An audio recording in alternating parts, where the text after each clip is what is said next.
नमस्कार दोस्तों, कैसे हैं आप सब। आज हम देखने वाले हैं भगवत गीता के चौथे अध्याय ज्ञान कर्म संन्यास योग के 13वें श्लोक को।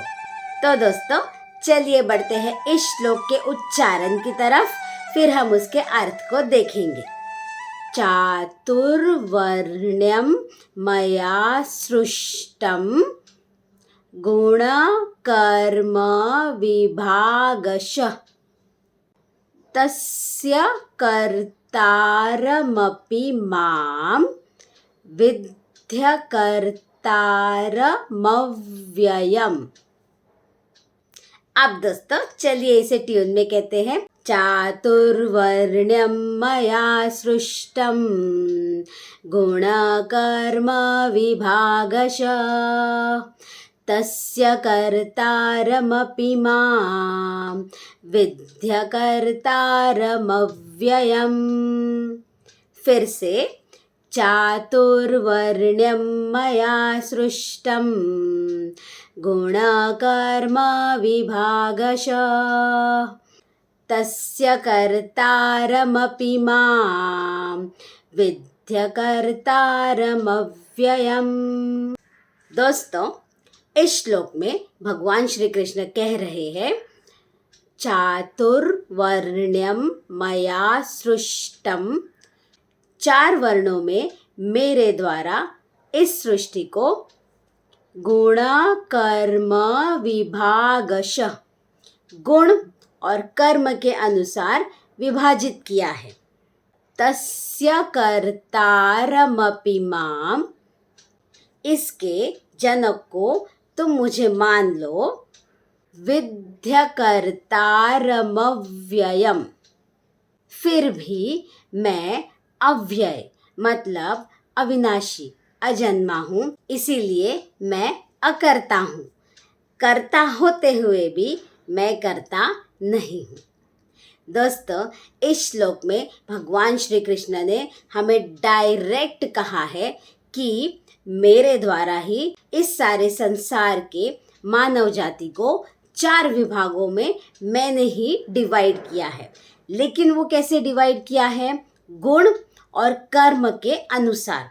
जैसे कि दोस्तों जो सबसे बुद्धिमान होते थे, जिन्हें ग्रंथों का सब चीज़ों का ज्ञान था, वे लोग ब्राह्मण कहलाते थे, उनके गुण और बुद्धिमत्ता के अनुसार, क्योंकि वो सतोगुणी थे, सत्वगुण में थे। जो लोग देश की रक्षा सुरक्षा करते थे, उन लोगों को उनके गुण और कर्म के अनुसार क्षत्रियों में विभाजित किया। ये लोग रजोगुणी में रहते थे। उसी तरह से दोस्तों जो लोग व्यापारी थे, वो रजोगुण और तमोगुण दोनों के बीच में रहते थे, तो उनकी तीसरी कैटेगरी बन गई। और जो लोग किसी भी चीज़ में इंटरेस्ट नहीं रखते थे, उन्हें ज़्यादा मेहनत नहीं करनी होती थी, उन्हें चौथी श्रेणी में रखा गया, जो तमोगुणी रहते थे।